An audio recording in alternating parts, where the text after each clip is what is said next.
Next week Thursday is your exam 1. Okay. So whatever we cover today and next Tuesday is going to be part of your exam. And if you are not able to make to my office in the office hour immediately after the class, I am available around after 2 o'clock Tuesday and Thursday, so you can come. Just walk in, you don't have to make an appointment.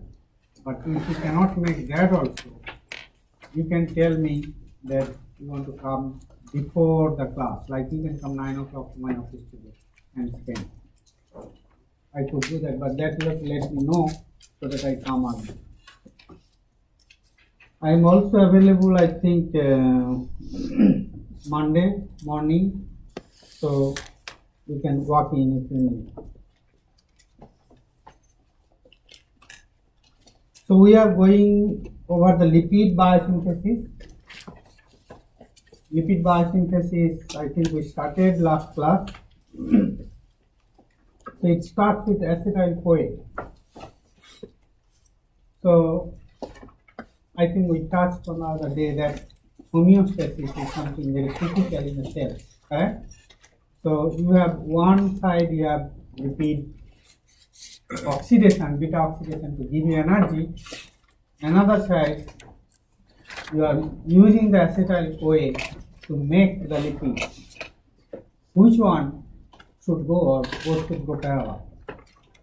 Correct? It's a decision for the cell which one it needs. It depends on the state of the energy state of the cell. Let's say cell has a lot of acetyl-CoA. Correct? So high acetyl-CoA is a high energy state of the cell. It's accumulated a lot of acetyl-CoA. So it will slow down further degradation of the fatty acid. It will turn on the making the fatty acids. Does it make sense? Mm-hmm.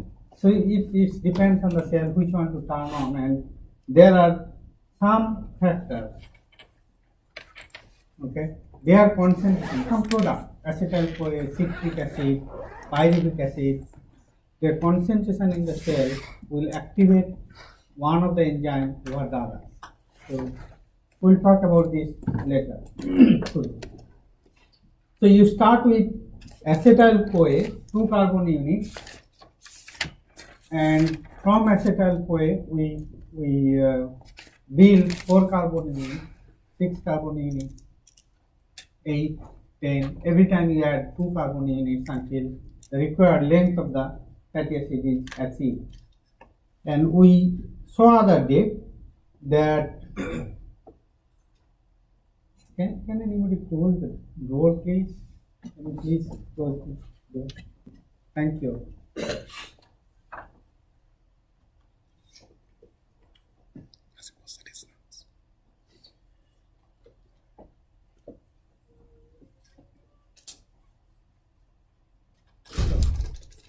So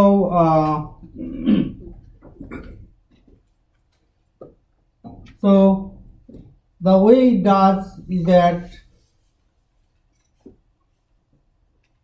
you need to convert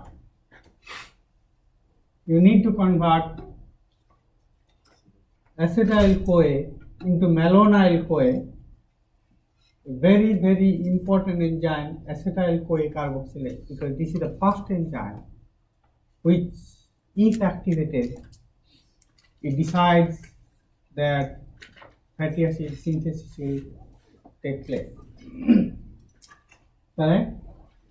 People who are obese, they have little bit problem of fatty acid degradation. Their metabolism try to activate fatty acid synthesis than degradation. Okay? So their cells are less sensitive to insulin and so on and so on. And all these environment or metabolic problem or lifestyle, less exercise, epigenetics basically, try to activate this particular enzyme, acetyl-CoA carboxylase, so that whatever, correct, you are eating in the form of carb or proteins also can be converted. They activate this enzyme all the acetyl-CoA happily gets converted into malonyl-CoA, and you turn on the lipid biosynthesis. Does it make sense? Yeah. So once you make the acetyl-CoA to malonyl-CoA, we discussed that it needs ATP and biotin because you need to carboxylate. You need to have a carboxylate group in the acetyl-CoA.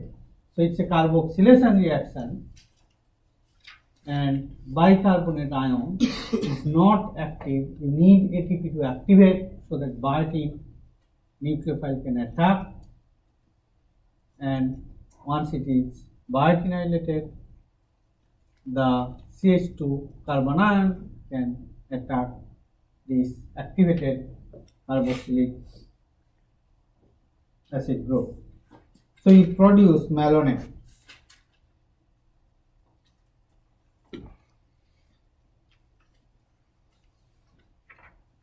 Acetyl-CoA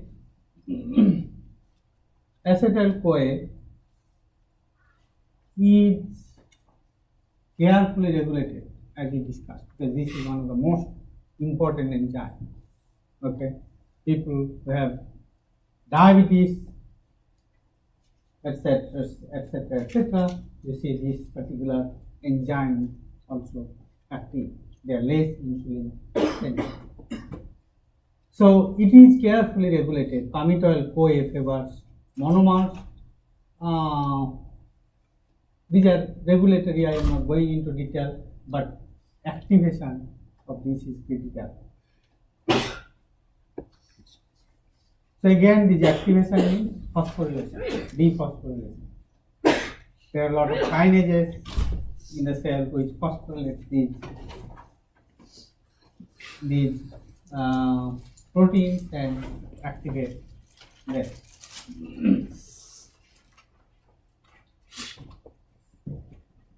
So activation and inactivation, so there has to be switch. So you can see that activation involves the phosphorylation using ATP, and inactivation removes the phosphate by phosphatase. So this is a kind of switch for activation of ACC or acetyl-CoA carboxylase.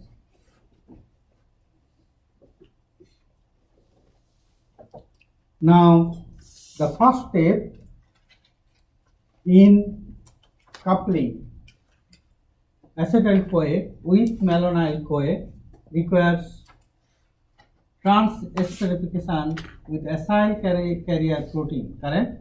That's the first step. And if you look at the acyl carrier protein, they are very similar. I go back a little bit. They are very similar to coenzyme A. Coenzyme A has this pentothenic acid group with this sulfur. This is beta mercaptoethylamine, correct? Ethanolamine, mercaptoethanolamine. So this is the active functionality because this forms the thioester with the acyl group or acetyl group to activate it. If you look at the acyl carrier protein, this has the same group, only thing it is attached to protein and there is serine. So basically the mechanism of action is same for activation. So we discussed this. Let me enlarge because it's not so good, correct? You have studied this, I presume. Is it better?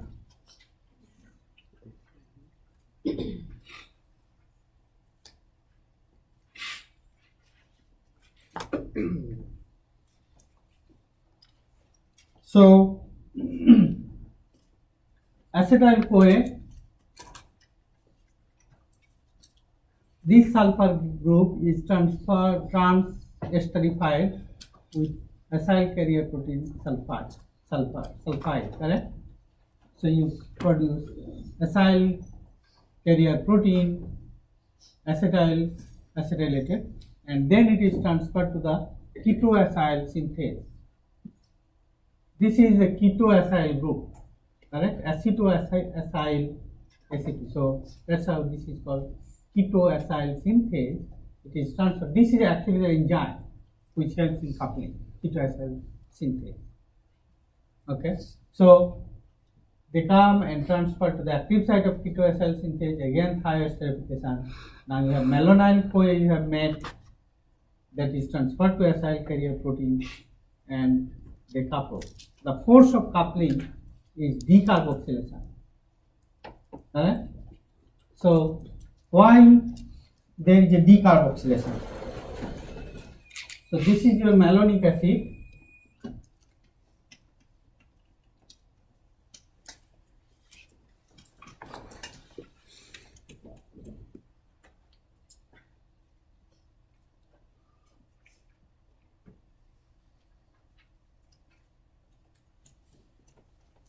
This is your malonyl acyl carrier protein, correct? Now, if it gets decarboxylated,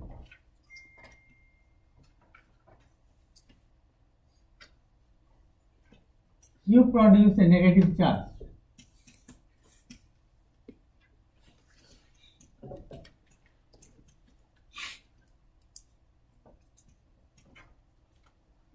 Correct? This negative charge is actually delocalized, so it is stabilized. Does it make sense? So that's why decarboxylation is facilitated. That's the job of converting acetyl CoA to malonyl CoA, so that you can decarboxylate and make a in situ carbanion. So this negative charge now can react with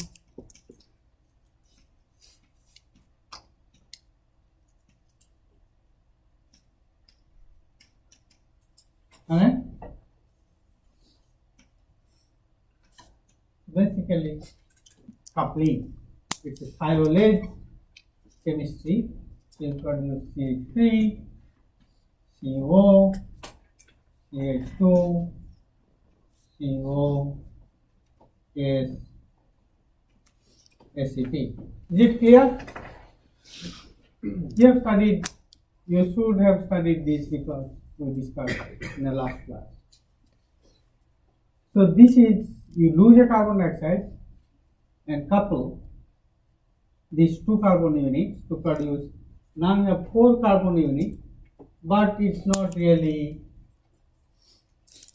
a lipid yet, it's not fatty acid, it's a, you have a carbonyl group, that carbonyl group has to convert, it has to be converted into CH2, correct? So to do that,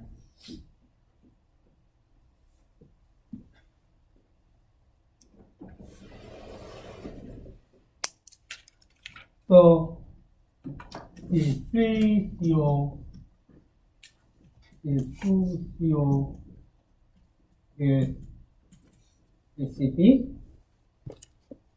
Eventually, you need to convert this into CH3, CH2,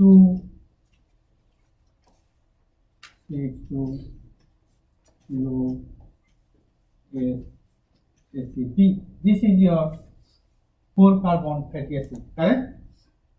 And to do that, there are 2 steps. You reduce this one into corresponding CH3, CH, CH2,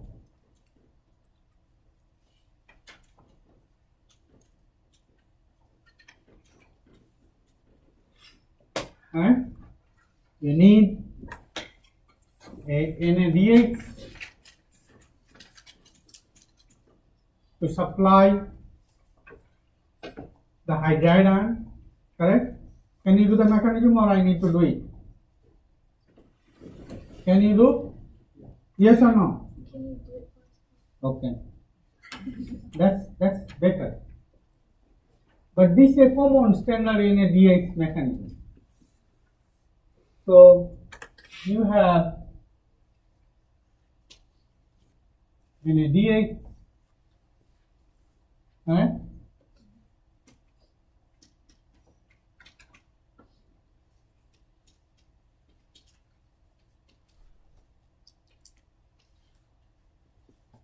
This is your NADH, which is the hydride donor. You have the carbonyl group there, CH3, CO, CH2, CO, S, SCP. So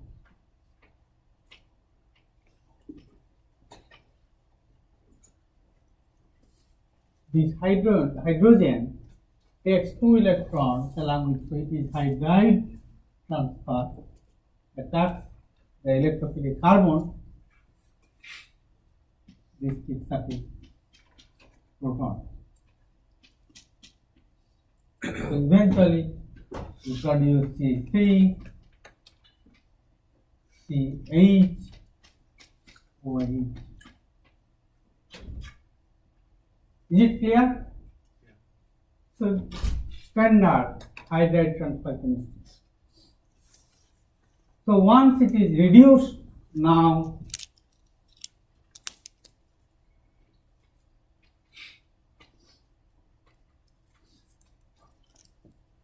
still it is not CH2, so you can lose a proton by the loss of water. Correct? Base takes this proton.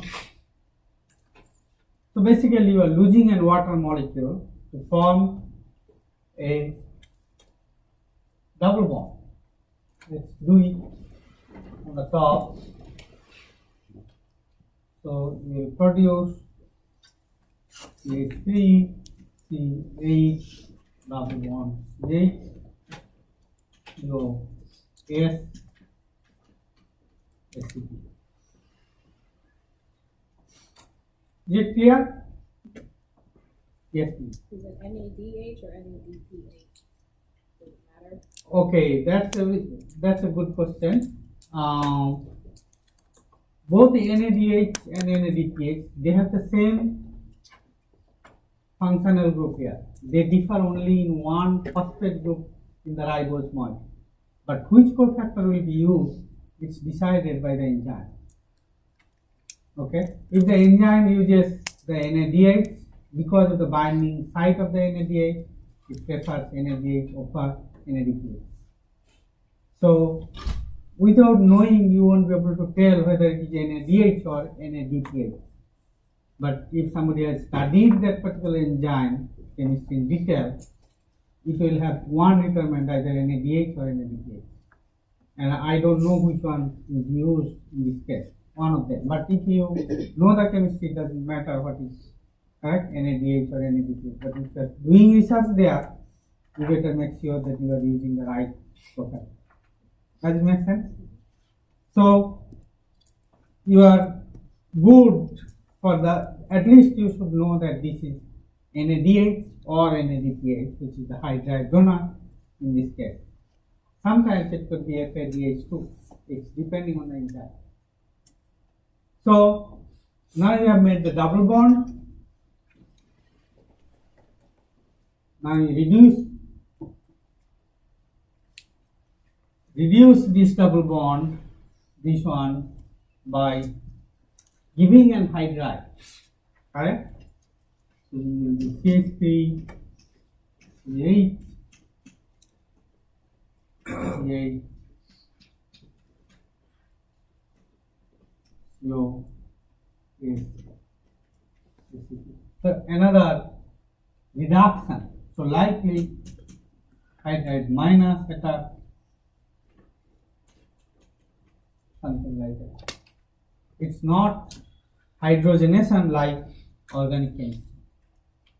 That you add the platinum chemistry, platinum catalyst and hydrogen, your double bond will be saturated, correct? So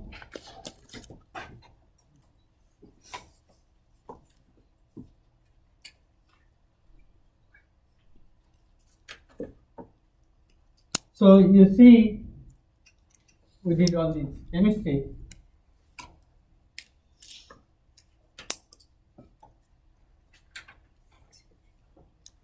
So this is your ketoacyl ACP after coupling, which got reduced. Ketoacyl ACP reductase because you are reducing this, correct? And then you need a dehydrogenase. It's a dehydratase, not dehydrogenase. You need a dehydratase because loss of water molecule, you form double bond. Now you have another reductase to form the butyryl ACP. So once you understand this part well, you are more or less done with your fatty acid biosynthesis. Next is just lipidation of the step.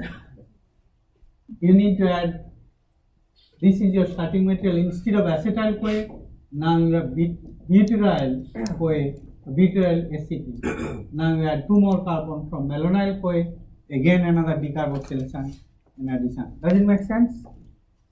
So you make 6 carbon, 8 carbon, and so on. So until you go for this, whatever the lipid you need, palmitoyl CoA.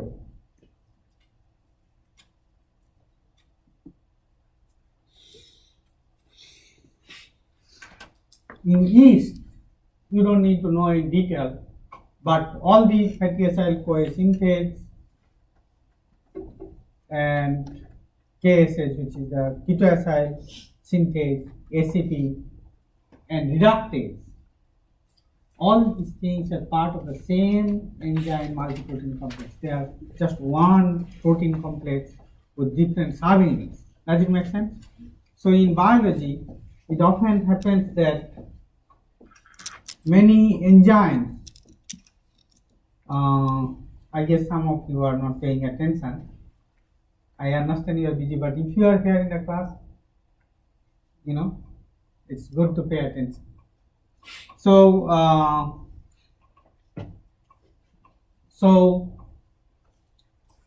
in biology, often there are a lot of enzymes, correct? One particular conversion, like glycolysis, you have 10 different enzymes.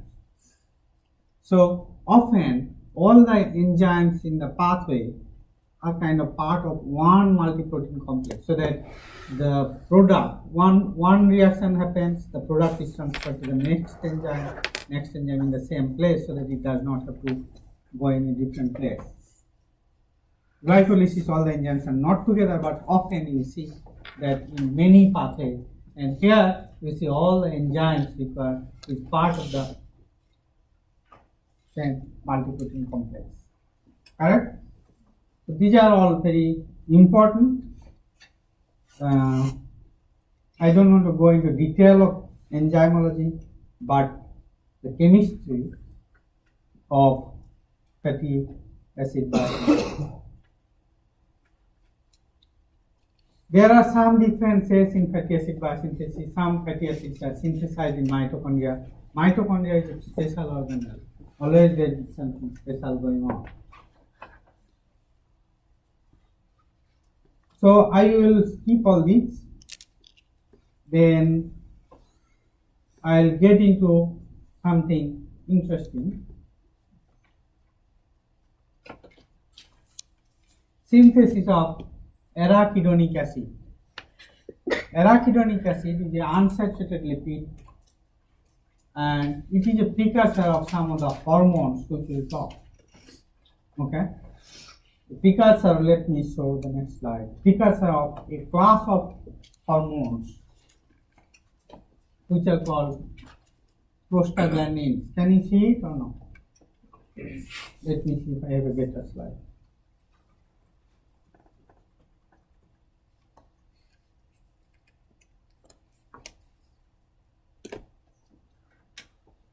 Yeah. So arachidonic acid, I'll go back to arachidonic acid. Arachidonic acid, the precursor of all these hormones. Okay, these are called prostaglandins. They have variety of functions starting from inflammation. joint pain, child labor, lactation. There are a lot of signaling events which are induced or controlled by this class of hormones.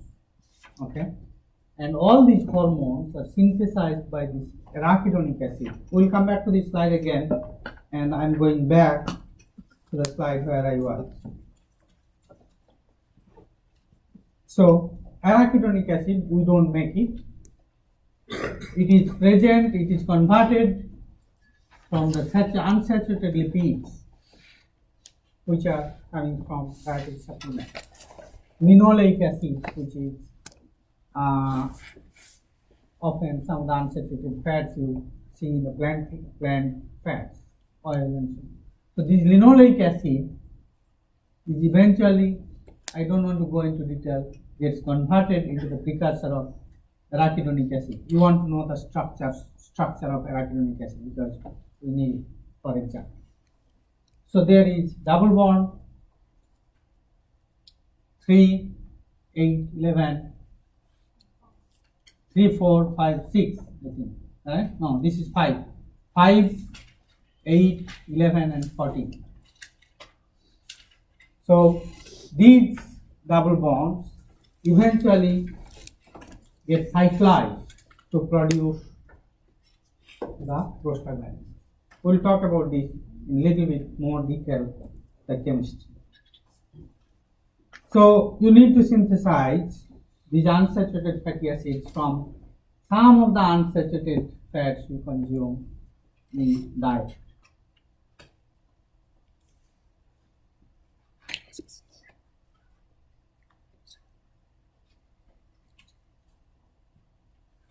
Okay, now we talk little bit of regulation of fatty acid synthesis.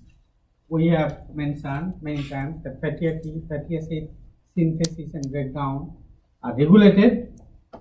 The fatty acid synthesis is catalyzed, initiated by conversion of acetyl-CoA into malonyl-CoA with the help of acetyl-CoA carboxylase, correct? ACC. Now, it must be regulated. There are a couple of statements you want to understand. Citrate activates acetyl-CoA carboxylase. Does it make sense to you or no? If the cell is high in citrate, correct? That means cell is already high in energy.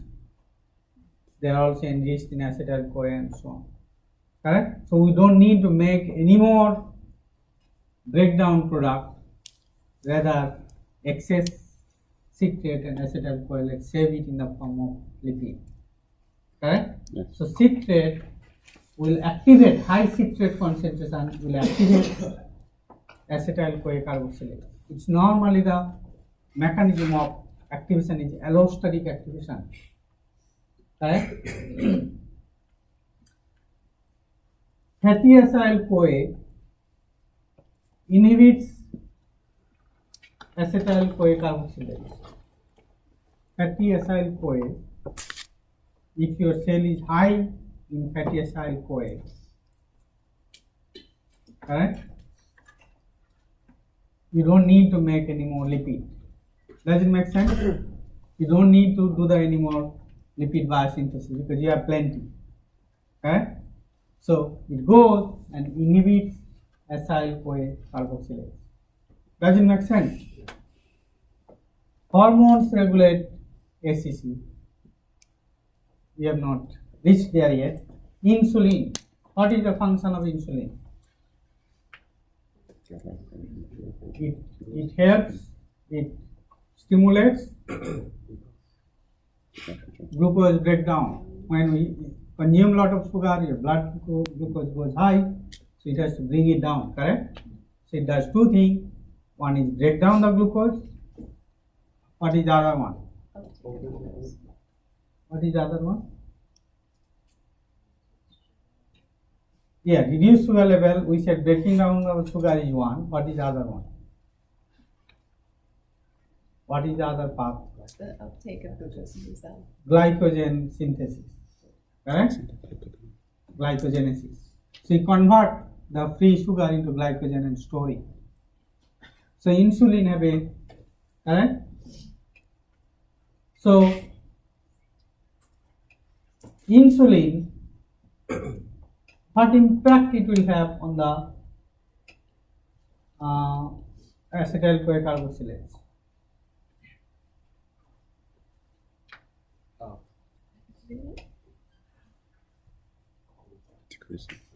Activate or inhibit? Huh? It regulates.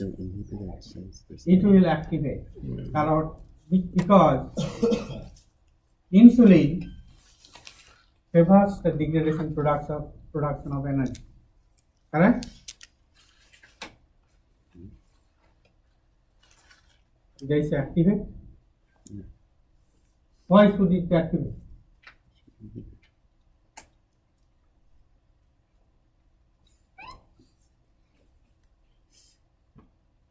Insulin should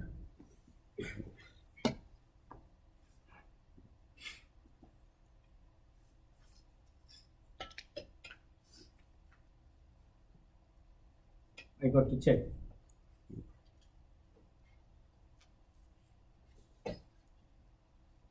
Insulin should favor the beta oxidation because favors the production of energy. Correct?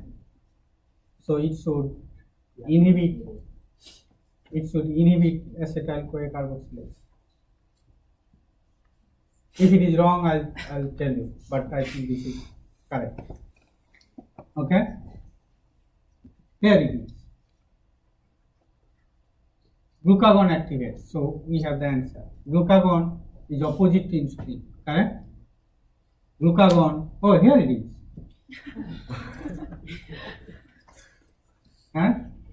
So I was not seeing what is there. I was trying to process in my brain. I slept at 2 o'clock last night because I was reviewing grants for NIH, and I reviewed something on acetyl-CoA carboxylase. So these are all very, very exciting research topics because lipid metabolism, fat metabolism, obesity, diabetes, fatty liver disease, cholesterol, all these are metabolic disorder, and these are all controlled by few of these hormones which are working around. Either they work on liver, sometimes they are muscle, but there is no solution, efficient solution. So there is a lot of research goes on understanding the players which are involved in metabolism. Very interesting stuff, and being a chemist, biochemist, understanding the signaling pathway, I always get excited. Wow, this is what is happening there. Correct? And then I am a chemist, I always think how you can control. There are some molecules, simple molecules you can develop which will inhibit or activate. These are interesting stuff for understanding the signaling biology. But this class we are learning basics, not much advanced. Okay? So glucagon activates beta oxidation? Glucagon, if it inhibits ACC, that means it will activate other. Correct?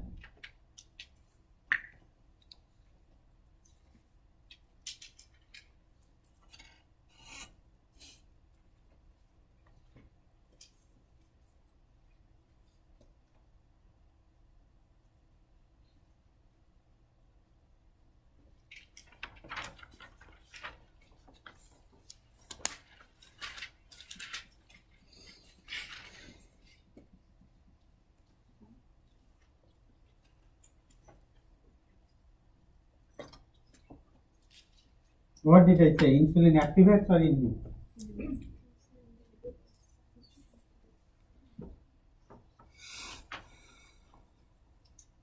No, I have to check. Okay, don't get that registered in your mind. It does activate ACC. Yeah, it's lipase is activated. Okay, so the lipase activation and ACC activation just opposite pathway. If you activate lipase, it should inhibit ACC because one is beta oxidation, other one is ACC. So my brain is not processing well, but this is what is correct, and we'll try to understand. Okay.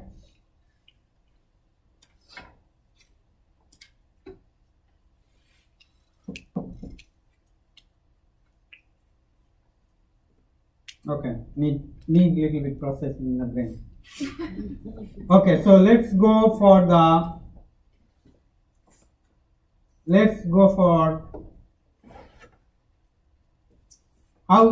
so far we have studied the regulation and how they are made, and then we are going, once we made the fatty acid, how you can pack them in the form of lipid, correct? We have not made the phospholipid yet. So there are ways to make the lipid in animals. Once you have the glycerol hydroxyl group get phosphorylated glycerokinase, glycerol 3-phosphate, and then two other hydroxyl groups are acylated with the fatty acyl CoA. So you have fatty acyl CoA,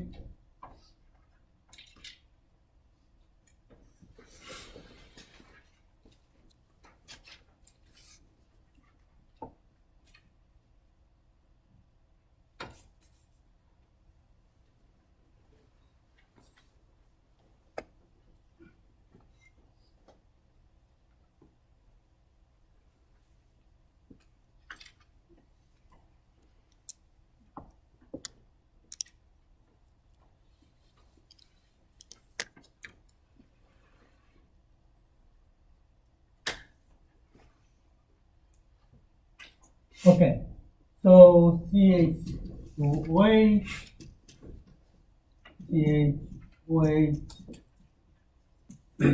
OH, this is your glycerol, it has to be connected with the acyl group.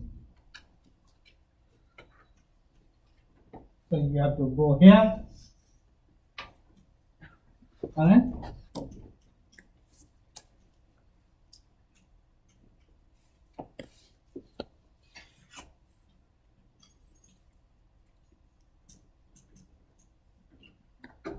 This is where we need to go. So you need to add a phosphate group here and two acyl groups on this hydrogen. Correct? So you first you add a phosphate, CH2OH, CHOH,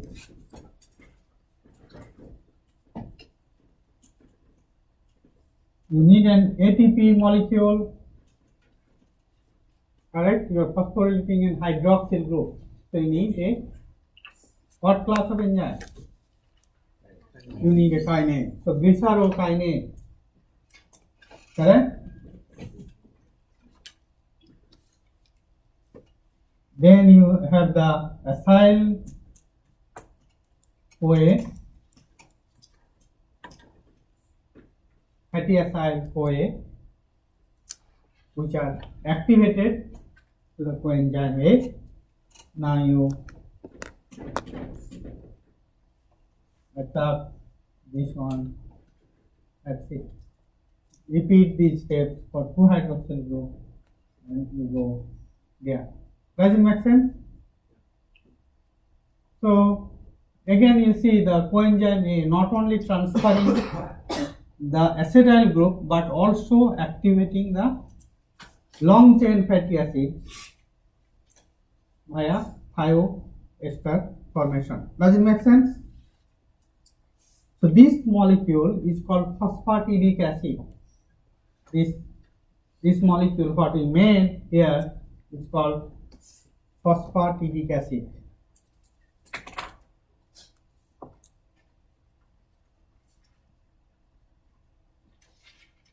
We said it can form glycerol, but it can also form dihydroxyacetone phosphate, which is a intermediate in glycolysis, correct? We have plenty of glycerol. glycerol 3-phosphate is also intermediate, correct? In the glycolysis. So there you see the lipid biosynthesis as well as the glycolysis, they are all connected, they are not separate. So if you look at the whole metabolic pathway, it looks very complicated because there are a lot of connections. But if you look at this, there is one big thing in all these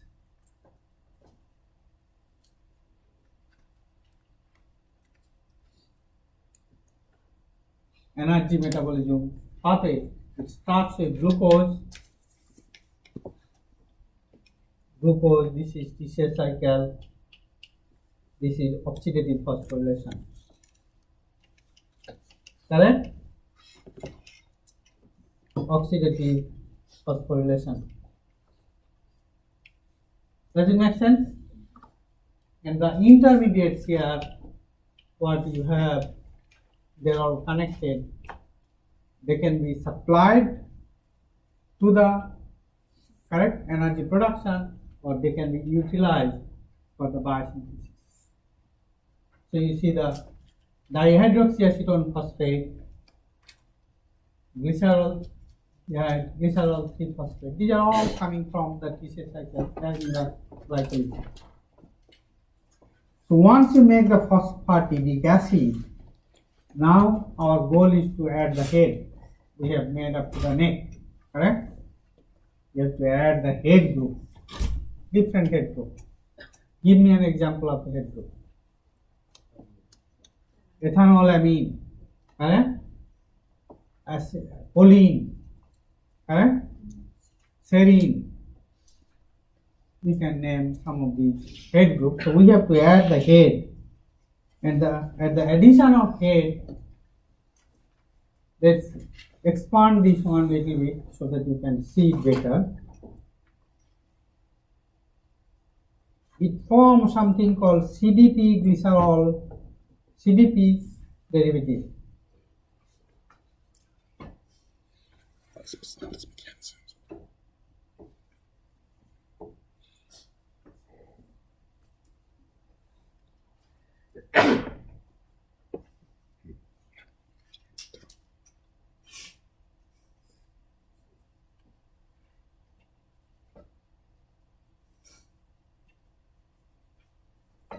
Can you see now?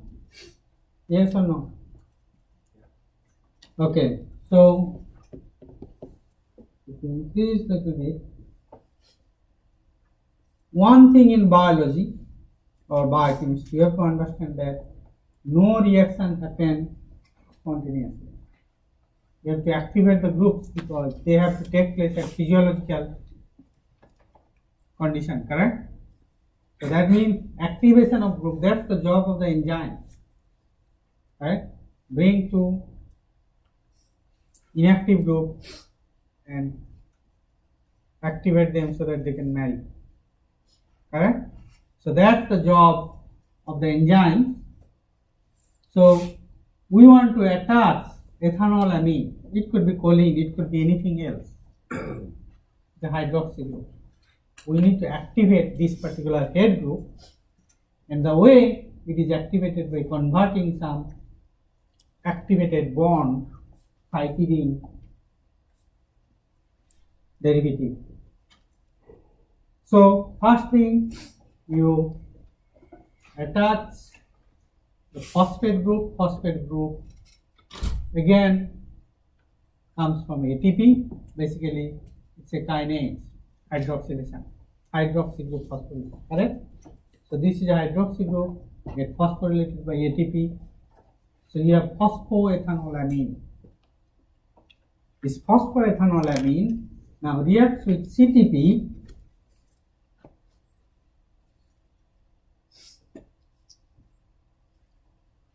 Let's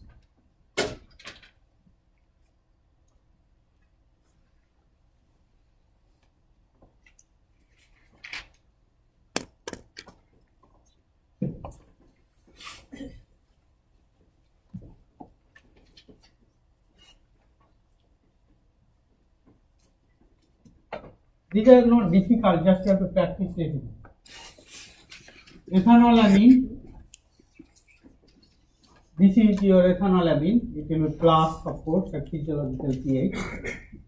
It gets kinase, so you make O, CO4 minus, minus. Let's put plus. Does it make sense? You need a kinase because you have phosphorylation, and of course kinase requires ATP. Is it clear? Yes? And now there is one more step. It's still not activated enough. Is this phosphate activated? Not much. Right? You need to form an anhydride linkage if possible. So what type of linkage is this one? Phosphoester, correct? So it's not as activated. Now you add a CTP, cytidine triphosphate, O, C, O, C, O.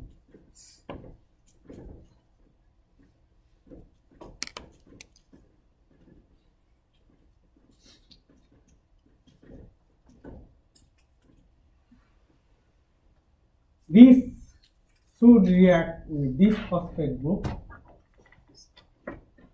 alpha, beta, gamma. You produce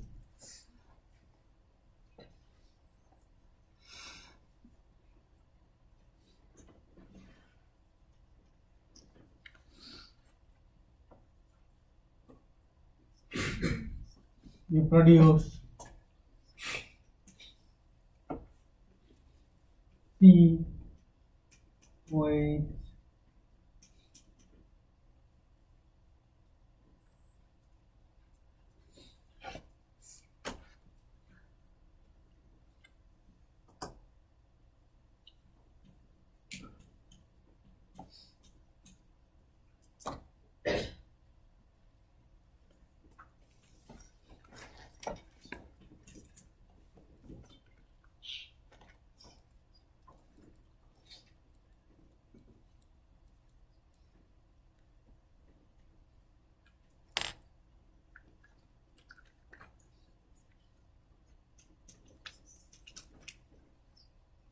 Is it clear? Yes? Now you have made an activated group. Now it is a phospho. What type of linkage? Anhydride. Correct? It's activated. Now you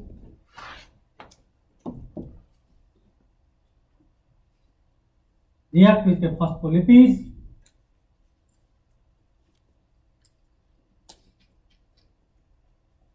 Let's do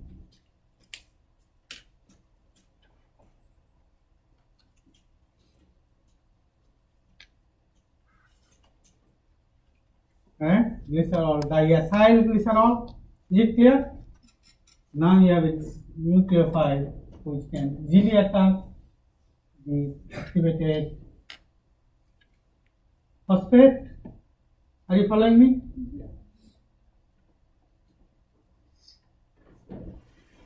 And you will produce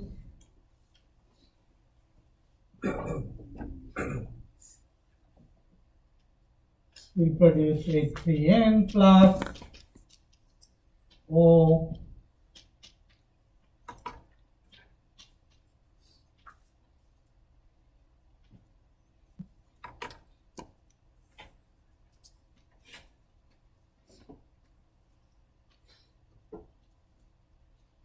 a phospholipid diacyl phosphatidyl ethanolamine. Does it make sense?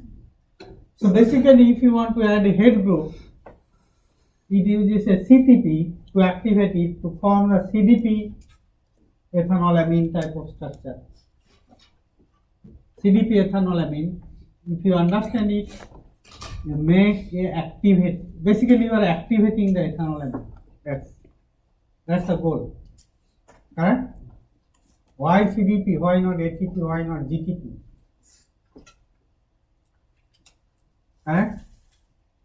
Why it requires a CTP, not ATP, GTP, or TTP, ATP? What's the matter there? Depends on the enzyme. Correct? That's how the enzyme selected to use CTP over GTP. ATP is common in other places. Correct? So something different. So you make the, but you cannot replace this with ATP because this enzyme is well studied and not to use CDP. So you make CDP ethanolamine coupled with this diacylglycerol hydroxyl group attacks this activated phosphate and you transfer the ethanolamine.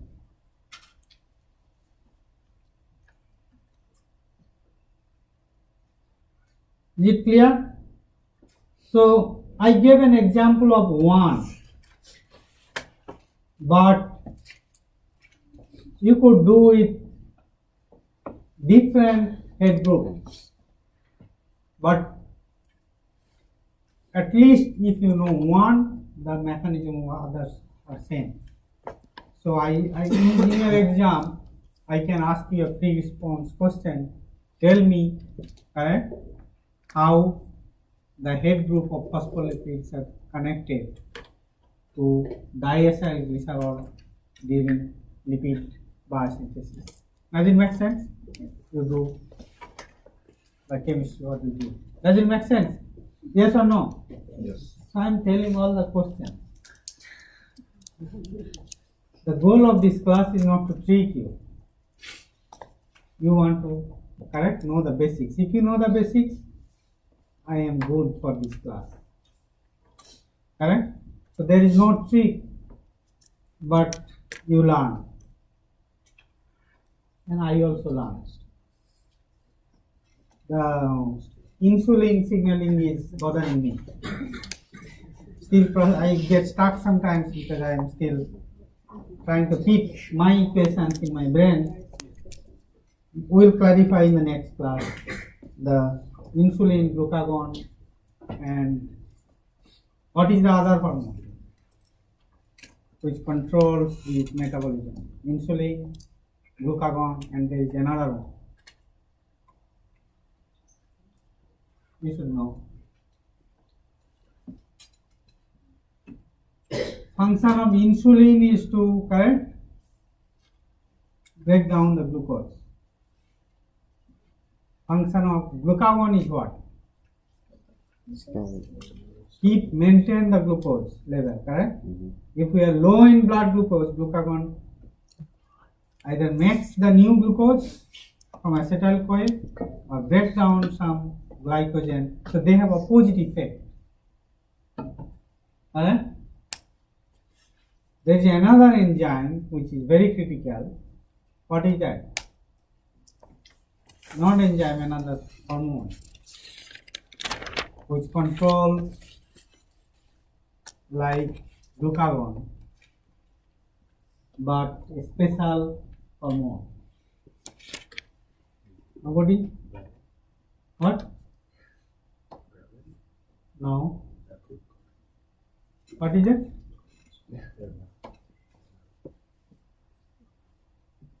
Insulin, glucagon, and somebody should come in your mind immediately who is epinephrine, adrenaline, correct? When we are in sudden shock, we need a lot of energy, correct? All these things happen. So epinephrine is also a critical regulator of lipolysis and ACC carboxylate activation. These are all connected, correct?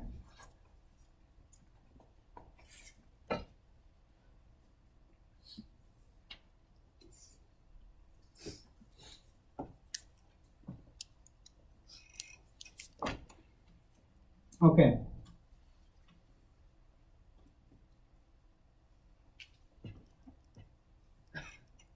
lot more stuff, but I want you to know the basics.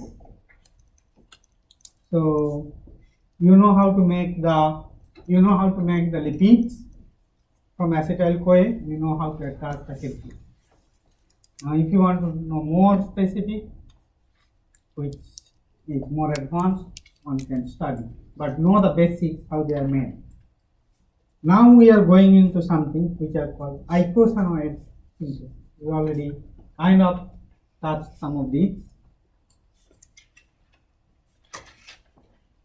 Icosanoids are special class of lipids. So lipids normally have the function in the cell membrane, correct? They give the stability, shape, dynamics, ion transport, all these properties. The lipids are also very important class of signaling molecules. They control growth, differentiation, immune response, and all kinds of stuff. Okay, there is a big signaling pathway which does this. It's called P for gamma, peroxisome proliferator antigen receptor, something like that. Okay, it's a receptor which controls this lipid metabolism. They are closely associated with obesity and fat metabolism, insulin resistance. Okay, so a lot of people gamma agonists means which help are good stuff. Omega-3 fatty acid, we know, correct? You go to the supermarket, you buy the omega-3 fatty acids, fish oil, correct? All these are some of these unsaturated fatty acids, precursor of icosanoids, which activate this particular signaling pathway, P par gamma. Okay, so those are good stuff. So icosanoids are synthesized from these lipids. They are some kind of hormones. What are hormones? What do you mean by hormone? Which triggers low concentration of some molecules, which can trigger the huge signaling pathway. Estrogen, progesterone, androgen, thyroid, you can name, correct? And icosanoids are also lipid-based hormones. These are class of hormones which are based on unsaturated lipids, critical player in tissue injury, inflammation, triggers arachidonate release. Normally, these fatty acids are present in the form of lipid, and when there is a need, some hormone triggers, if there is a response of inflammation or signaling growth, hormone triggers release of these unsaturated fatty acids, arachidonic acid. If we draw the structure of arachidonic acid, let's go to the slide which I like you to remember. Why is my arachidonic?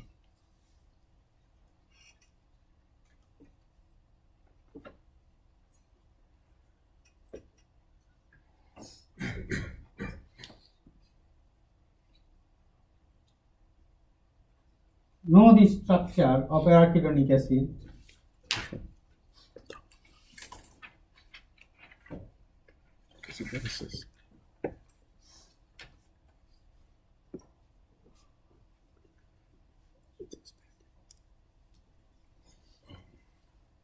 There are 4 double bonds.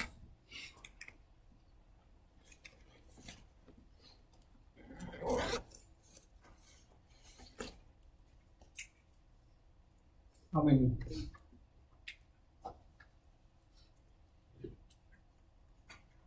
There is a double bond here, double bond here, double bond here.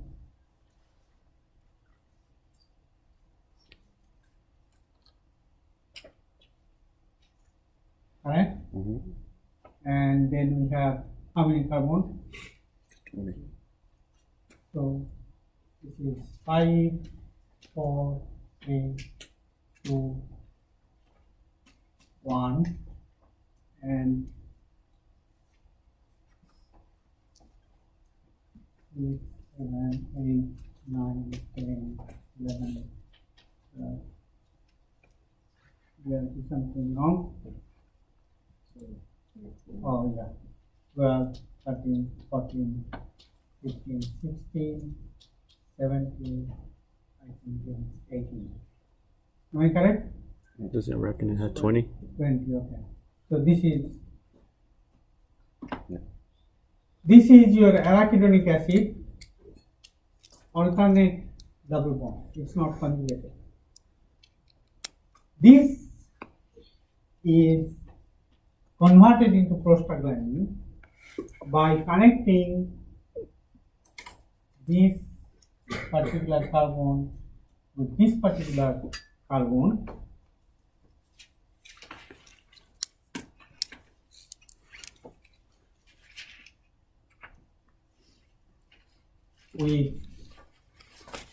Let's keep the structure same, double bond, so wait,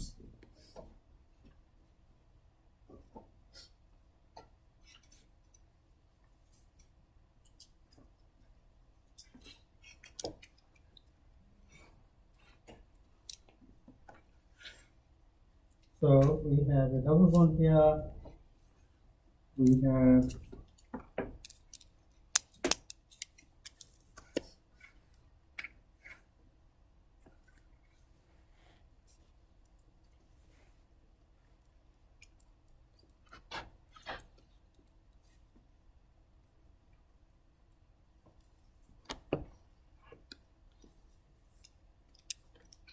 one, two, three, four.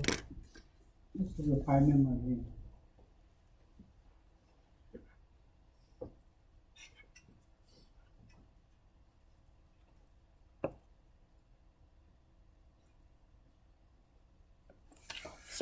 Let me.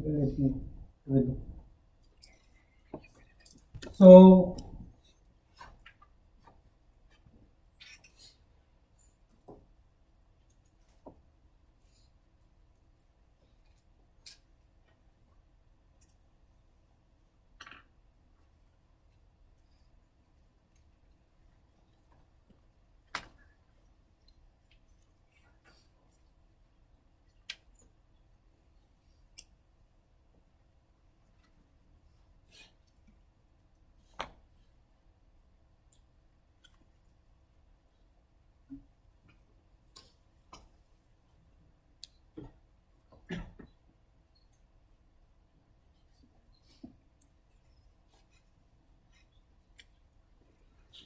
eight and 12. 8 and 12, yeah.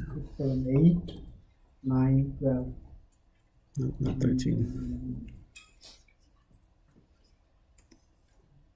7, He said 9, maybe attach between 8 and 13. 11, It's 8 and 8, 12. 12. Okay, The so bond. So that, I did something. There has to be a 5 member ring.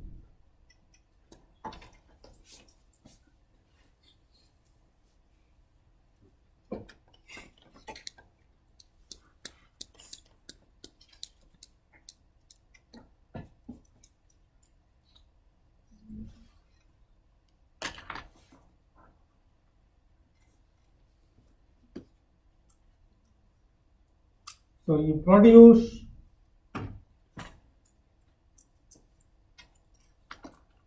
5 member ring, 8 and 12.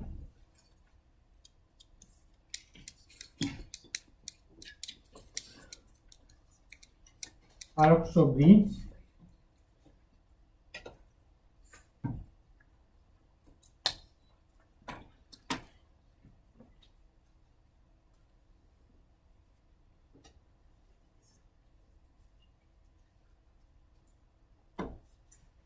Seven, 6, 5, 4, 3, 2, 1.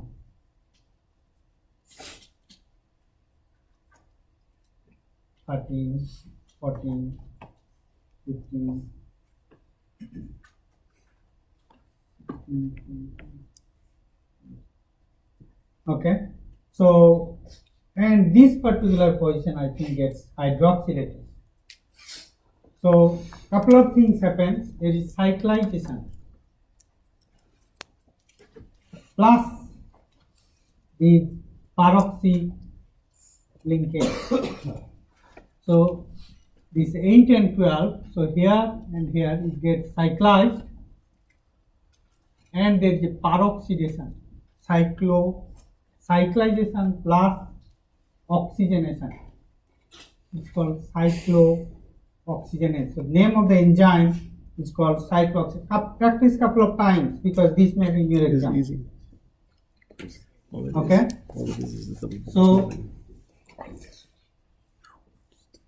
So you have arachidonic acid. There is an enzyme called cyclooxygenase which cyclizes the 8 and 12 and at the peroxy linkage. So this double bond is migrated here and you have a peroxy group. That's the first prostaglandin which is produced by the enzyme cyclooxygenase. So you have arachidonic acid.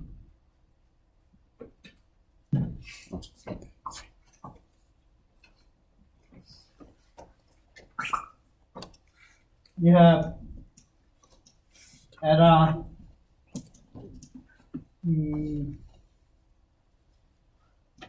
acid which is converted into prostaglandin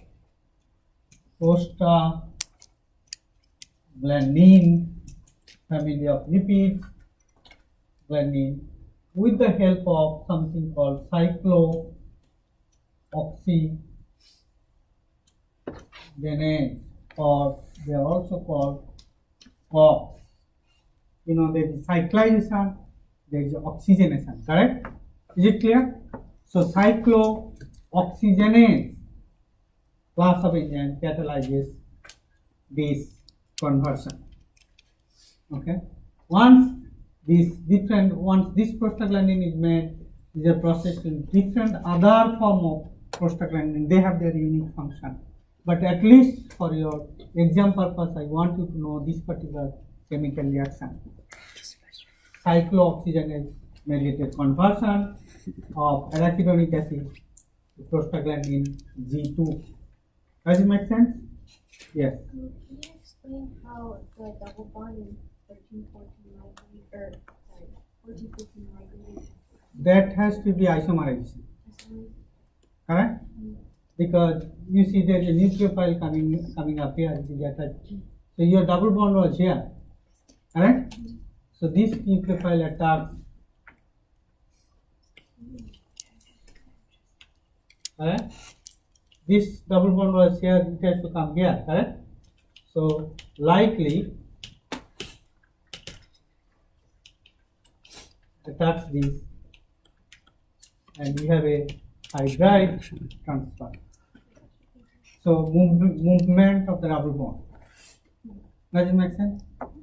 So there are a lot of things we are not going into the mechanism here. At least I want to know that structure of arachidonic acid to prostaglandin. So prostaglandins are critical for variety of function. Okay, one of them is inflammation. So you have joint pain or cut somewhere. Correct? There is a swelling. You have pain, and this pain is how do you do? How do you treat? You take a Tylenol. Swelling goes down. Excuse me. So, whenever there is a inflammation, swelling, there is prostaglandin production, conversion of arachidonic acid to prostaglandin. But if you inhibit the production of prostaglandin, your swelling will be minimized, so you feel the less pain. Does it make sense? When you take a Tylenol, that Tylenol or aspirin, which reduces the pain or headache, basically decreasing the swelling, that actually helps not to produce this prostaglandin from arachidonic acid. Basically, they inhibit the cyclooxygenase family of enzymes. Okay, so there is, because the inflammation, pain, swelling, these are so common, people have developed a lot of drugs which can inhibit the cyclooxygenase so that it can reduce the production of prostaglandin. Okay, so these class of drugs are called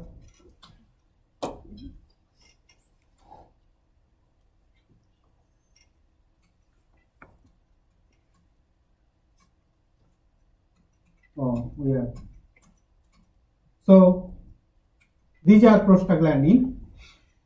These class of drugs which inhibits the prostaglandin biosynthesis to reduce the inflammation and pain are called, they have a special name called NSAIDs.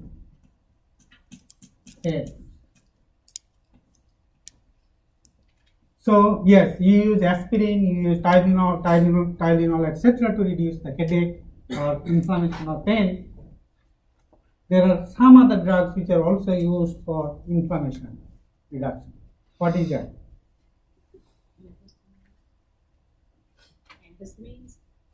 Antihistamine for itching, yeah. But there are some steroids people use. Corticosterone, cortisol, correct? Hydrocortisone. Acute inflammation, asthma, with lung, so you take the inhaler, nothing other than hydrocortisone. They suppress the inflammation. These are steroid-based drugs, but here we are talking about something which is non-steroid. So that's why they are called non-steroidal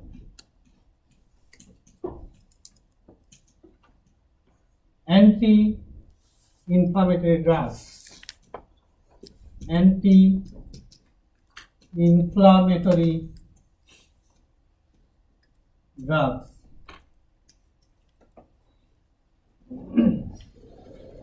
NSAIDs. So function of NSAIDs is actually inhibit this. There is something wrong with this slide. Yeah, here it is. So basically, I think we have to talk next class to this again. So this reaction is catalyzed by cyclooxygenase. If you inhibit this enzyme, you inhibit the production of prostaglandin, you reduce the pain or inflammation. Does it make sense? So one of the drugs which is used for this purpose is aspirin, one of the very early developed drug, and which has a structure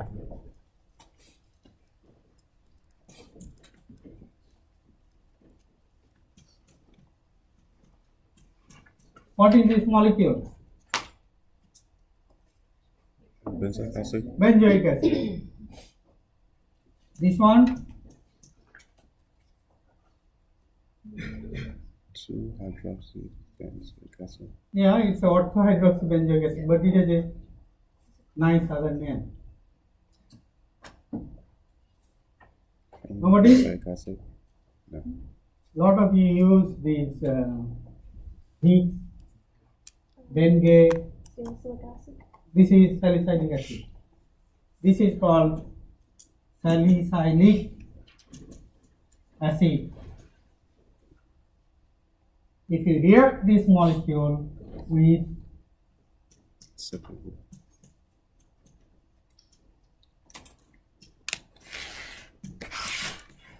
CH3. What is this molecule?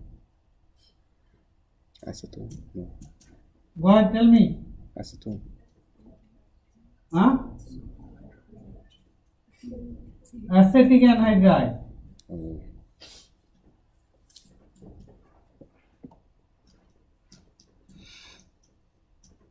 If you just mix this guy and this guy together, immediately this is an anhydride, so immediately react to produce kilograms of acetyl salicylic acid, which is called aspirin.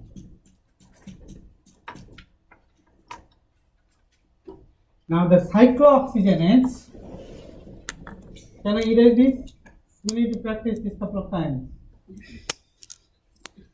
Straight up.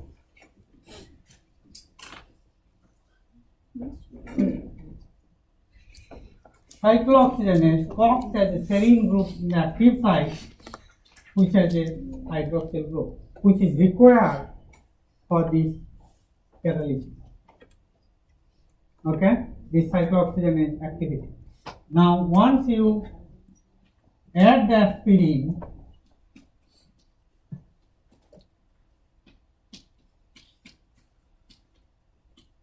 acetyl salicylic acid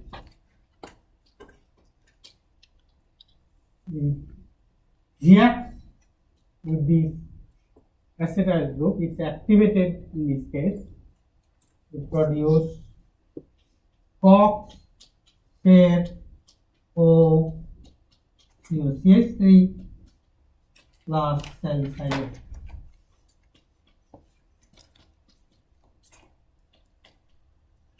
Does it make sense? Once this hydroxyl group, which is serine group, hydroxyl group is acetylated, this is in the catalytic active site, so it cannot catalyze the cyclooxygenase chemistry anymore. Does it make sense? So you stop production of prostaglandin. So if you stop production of prostaglandin, inflammation is down. Does it make sense? So this is the chemistry behind use of aspirin. Cyclooxygenase inhibitors are very good drug for the non-steroidal anti-inflammatory function. I think we are out of time today. We'll start here again. But please read those stuff it will be in your exam.